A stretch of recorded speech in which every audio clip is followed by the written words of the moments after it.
Bharatiya Janata party की जन आशीर्वाद यात्रा क्रमांक 4 को स्थानीय राधा कृष्ण राम जानकी मंदिर में पत्रकार वार्ता को संबोधित किया। इस यात्रा के प्रभारी बंसीलाल गुर्जर ने साथ में क्षेत्रीय विधायक प्रेम शंकर वर्मा, सभी हमारे पत्रकार साथी यहाँ पधारे, आप सभी का स्वागत वंदन अभिनंदन।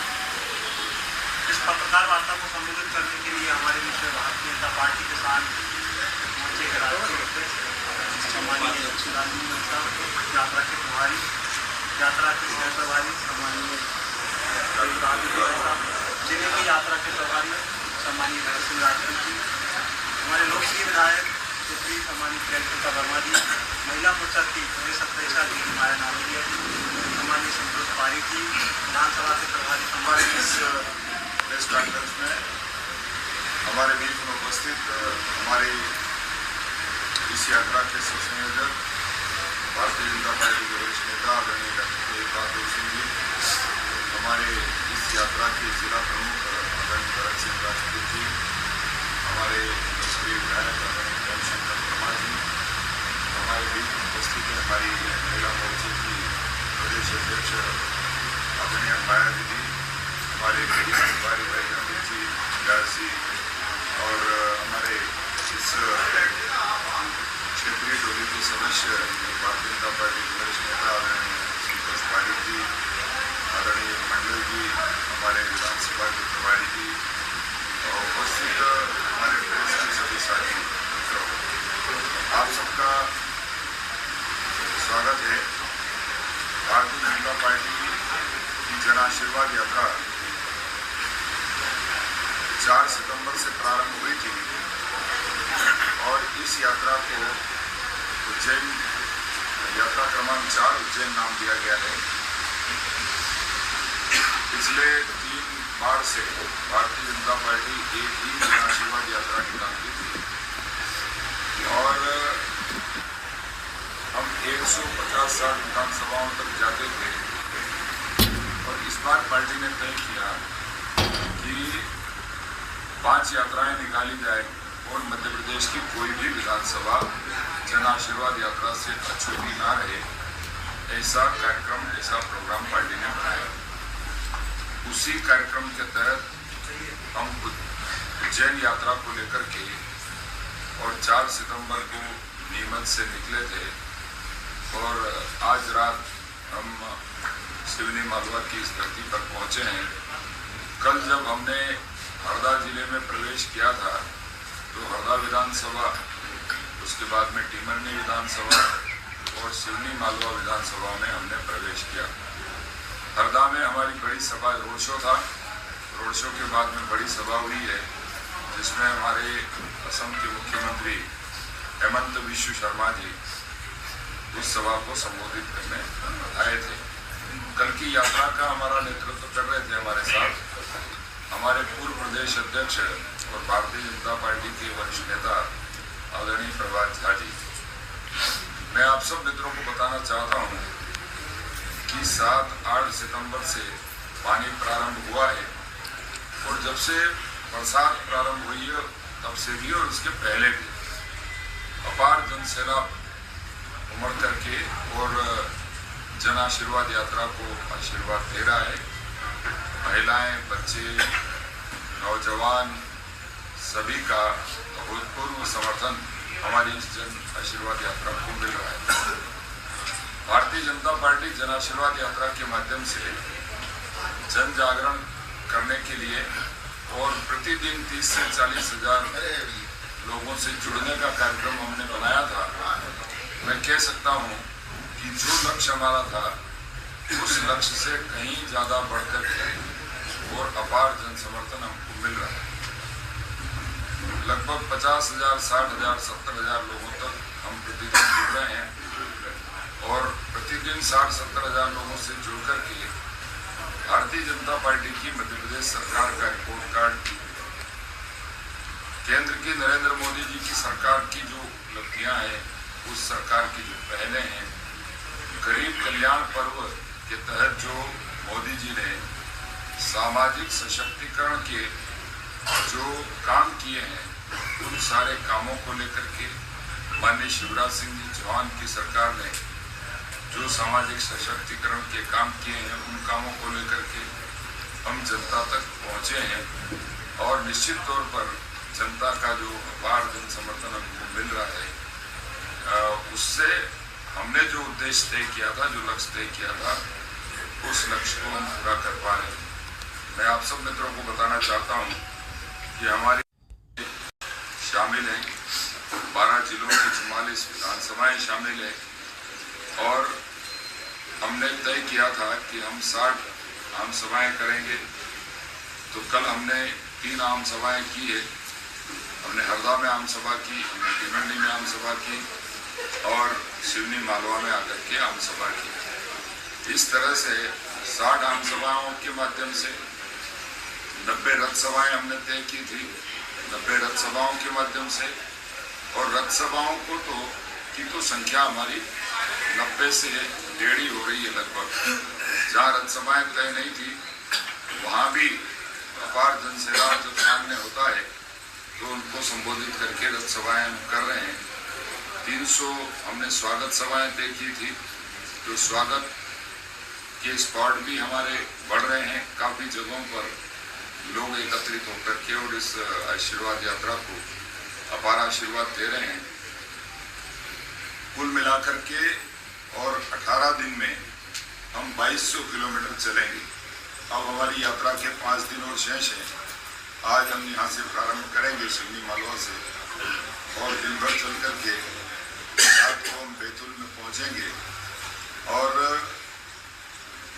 लगातार भारतीय जनता पार्टी जिस लक्ष्य को लेकर के और जन आशीर्वाद यात्रा निकाल रही है, उस लक्ष्य को हम प्राप्त कर पा रहे हैं और बहुत अच्छा जन समर्थन, अपार जन समर्थन हमारी इस यात्रा को मिल रहा है। जैसा हमने सोचा था उससे कहीं ज़्यादा बढ़ करके और जनता हमारी इस यात्रा को जन समर्थन दे रही है। मोदी जी की सरकार और शिवराज सिंह जी की सरकार लोक कल्याण के कामों को जनता तक इस यात्रा के माध्यम से पहुंचाना चाहते हैं हम, और वो पहुंचाने में हम सफल हुए हैं। हमने तय किया था कि हम युवा मोर्चा और हमारे कार्यकर्ता मतदान केंद्रों से निकल करके आए, मोटरसाइकिल से यात्रा के आगे चले।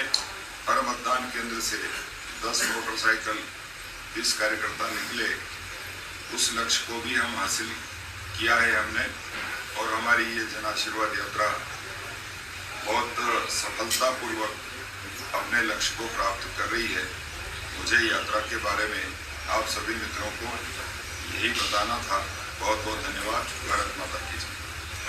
भाई साहब, यात्रा को समर्थन भी मिल रहा है लेकिन कई जगह विरोध भी देखने को मिल रहा है, पथराव जैसी स्थिति भी बनी है, उसको लेकर के देखिए, कांग्रेस जो है, जब भारतीय जनता पार्टी की जन आशीर्वाद यात्राओं में अपार जन सैलाब जब उमड़ता है तो कांग्रेसी जो है तालिबानी सोच के साथ यात्रा का विरोध है। ये हमारा राजनीतिक कार्यक्रम है, भारतीय जनता पार्टी का कार्यक्रम है, इसका विरोध कांग्रेस ने क्यों करना चाहिए? लेकिन कांग्रेसी जो पथराव जम्मू कश्मीर में करते हैं उसको अपना करके और कांग्रेसी उसी मानसिकता में आकर के और भारतीय जनता पार्टी के कार्यक्रमों का विरोध करे, तो कांग्रेस करे। ये कांग्रेस का काम है। जनता तो हाथों हाथ दे रही है यात्रा को, जनता तो खूब आशीर्वाद दे रही है। कांग्रेसियों से अपेक्षा भी नहीं है कि वो आशीर्वाद दे, और उनके आशीर्वाद की आवश्यकता भी नहीं है। इसलिए वो व्यवधान पैदा करना चाहते हैं और व्यवधान पैदा करके यात्रा को बाधित करना चाहते हैं। उनके मंसूबे कभी भी पूरे नहीं होंगे। सरकार को क्या इनकम्बेंसी का डर है कि इस बार आप 230 विधानसभाओं में जा रहे हैं? हमेशा से 3 बार से आप एक यात्रा निकालते थे, इस बार 3 यात्रा, मतलब कहीं ना कहीं सरकार ये मानती है स्थिति कमजोर है। हम ऐसा नहीं मानते, ये आपका प्रश्न हो सकता है, पर हम ये चाहते हैं कि 230 की 230 ही विधानसभा सीटें जीतें, क्यों छोड़ें। और इसीलिए ये हमारा निरंतर प्रोसेस है। भारतीय जनता पार्टी 24 घंटे 7 दिन काम करती है और जनता के बीच में हमेशा बने रहना चाहती है। जन आशीर्वाद यात्रा लेकर के हम निकले हैं, सरकार की उपलब्धियों को लेकर के हम निकले हैं और कुछ विधानसभा छूट जाए ये हम नहीं चाहते। इसलिए हमारी पार्टी ने तय किया है कि हम 230 विधानसभाओं तक जाएंगे और 230 विधानसभाओं की मध्य प्रदेश की 7.5 करोड़ जनता का आशीर्वाद प्राप्त करेंगे और फिर से आशीर्वाद प्राप्त करके 2/3 बहुमत से भारतीय जनता पार्टी की सरकार बनाएंगे। इसलिए 5 यात्राओं के माध्यम से हम हर विधानसभा में पहुंचने का काम कर रहे हैं। सर, विभिन्न राजनीतिक दलों द्वारा मुफ्त की रेवड़ी बांटने का जो सिलसिला चल रहा है उससे राज्य सरकार पर भी बोझ पड़ता है और दूसरी चीज विकास कार्य बाधित होते हैं, उसके बारे में आप क्या कहें? देखिए, मध्य प्रदेश में जब से भारतीय जनता पार्टी की सरकार बनी है पिछले 20 वर्षों में आप लोग भी सार्वजनिक क्षेत्र में काम कर रहे हैं। आपने पहले की सरकारें भी देखी होगी, बाद की सरकारें भी देखी है और माननीय शिवराज सिंह जी चौहान की सरकार भी देखी है। जो मध्य प्रदेश कभी बीमारू राज्य था, जिस मध्य प्रदेश की जीडीपी मात्र 3 लाख करोड़ हुआ करती थी, प्रति व्यक्ति आय हजारों में ही थी, अब प्रति व्यक्ति आय 1,40,000 रुपये हो गई है, जीडीपी 13 लाख करोड़ से ज्यादा हो गई है। और ये मुफ्त की रेवड़ी बांटने की जो बात करते हैं, आप बताइए कि कोई दीर्घकालिक जो योजना है, दीर्घकालिक योजना में और रेवड़ी में अंतर होता है। रेवड़ी तात्कालिक होती है और सामाजिक सशक्तिकरण की जो दीर्घकालिक योजनाएं होती है वो लोगों के जीवन को बदलने के लिए होती है। उसको ऐसा नहीं कहा जा सकता कि वो तात्कालिक है, क्योंकि मध्य प्रदेश के मुख्यमंत्री माननीय शिवराज सिंह जी चौहान ने जितनी योजनाएं बनाई है वो लोगों के जीवन में बदलाव लाने के लिए बनाई है और उसका असर भी हम सबको दिख रहा है कि मध्य प्रदेश की प्रति व्यक्ति आय बढ़ी मध्य प्रदेश में और मध्य प्रदेश एक सशक्त राज्य के रूप में पूरे देश के नक्शे पर उभरा है। इसलिए जिसको जो कहना है वो कहे, लेकिन भारतीय जनता पार्टी की मध्य प्रदेश की सरकार और केंद्र की सरकार सामाजिक सशक्तिकरण की दिशा में काम कर रही है। इसलिए हम कह सकते हैं कि ये लोगों के जीवन के बदलाव के लिए योजनाएं लाई जा रही है, ये तात्कालिक नहीं है। कांग्रेस आरोप लगाती जैसे चुनाव आते भारतीय जनता पार्टी हिंदू मुसलमान करना चालू कर देती है। हमने थोड़ी कहा कि सनातन को समाप्त कर देंगे।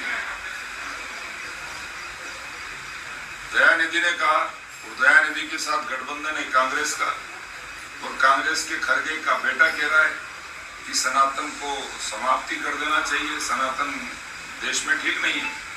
तो हिंदू मुस्लिम हम कर रहे हैं कि कांग्रेस कर रही है? ध्रुवीकरण का काम तो कांग्रेस कर रही है कि मुस्लिमों को अपने साथ मिला करके अपनी ताकत को बनाए रखा जा सके। जब वो सनातन पे आक्रमण करेंगे, जब वो देश की संस्कृति पे आक्रमण करेंगे, तो भारतीय जनता पार्टी अपनी संस्कृति का संरक्षण नहीं करेगी, सनातन का संरक्षण नहीं करेगी, ये कैसे हो सकता है? मतलब भाजपा इस बार विकास के नाम पर नहीं, सनातन के नाम पर चुनाव लड़ेगी। भाजपा विकास के नाम पर ही चुनाव लड़ेगी, लेकिन सनातन का कोई अपमान करे इसको बर्दाश्त नहीं करेगी। चंबल बेल्ट के 28 विधायकों को कैसे बनाएंगे आप?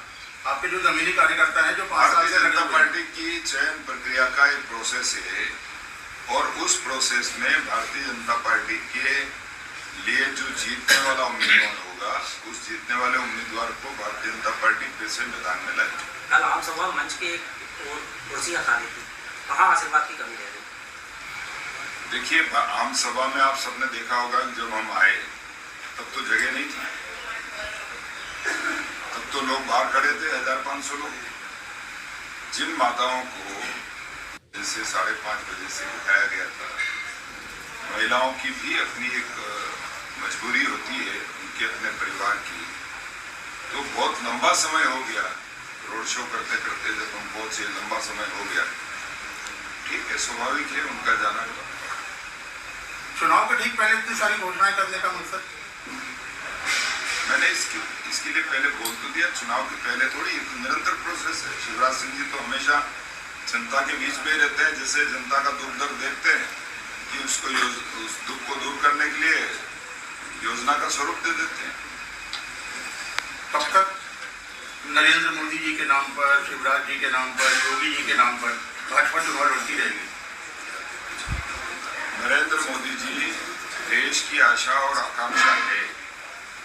नरेंद्र मोदी जी ने देश को विश्व पटल पर एक मजबूत देश के रूप में स्थापित किया है। पूरा विश्व नरेंद्र मोदी जी को एक सशक्त नेता के रूप में देखता है और भारतीय जनता पार्टी अगर उनके नाम पर आगे बढ़ती है तो क्या बुराई है।